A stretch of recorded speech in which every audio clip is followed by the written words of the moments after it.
So hello guys, welcome to my video for today. So ito, gawa lang ako ulit ng maikling video. So yung gagawin kong topic ngayon about ulit sa plane ticket. So ito naman, Riyadh to Manila.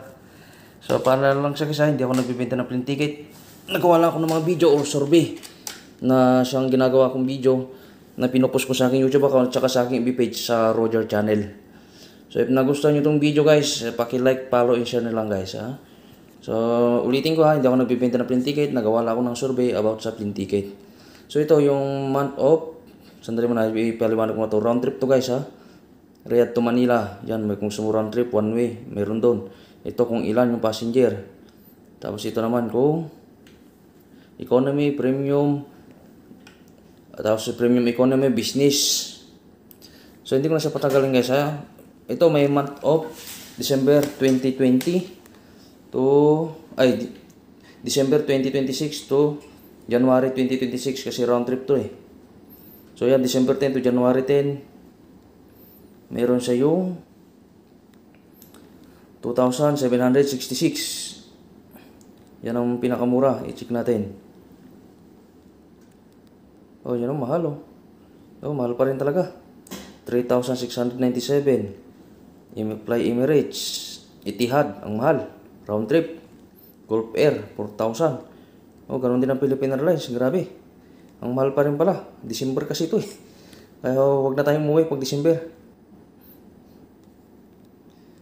So, January... Ano pa rin natin? December 10 to January 15 na. January 15 naman. Sandali, balagbuhin ko nga. Hindi pala January, February 15 pala. February 15. Sorry, nagkamali.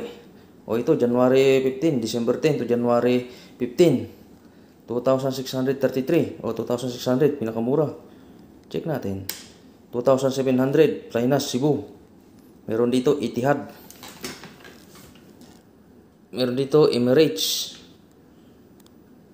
So, mahal ah. Meron dito Philippine Airlines, sobrang mahal, 4,100 pa rin.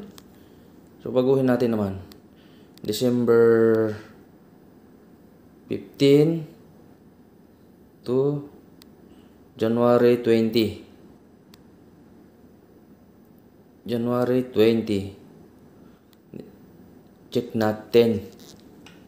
Magkano? Uy, ang murang-mura. Murang-mura na lang.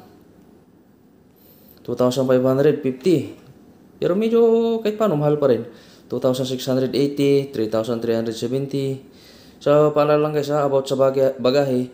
Mas maganda pumunta na lang kayo sa airlines para tanungin nyo doon para lahat ng gusto nyo itanong maibigay nila sa inyo. So, ito, hindi ko na inano about sa bagahe. Puro presyo na lang. So, ito, Philippine Airlines oh. 4,520. Sobrang mahal naman ng Philippine Airlines.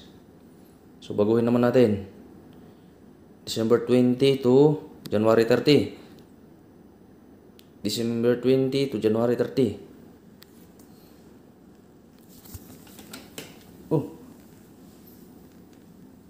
2,933. Pinakamura. Meron dito. Tingnan natin to. Kaso nagluluting kasi.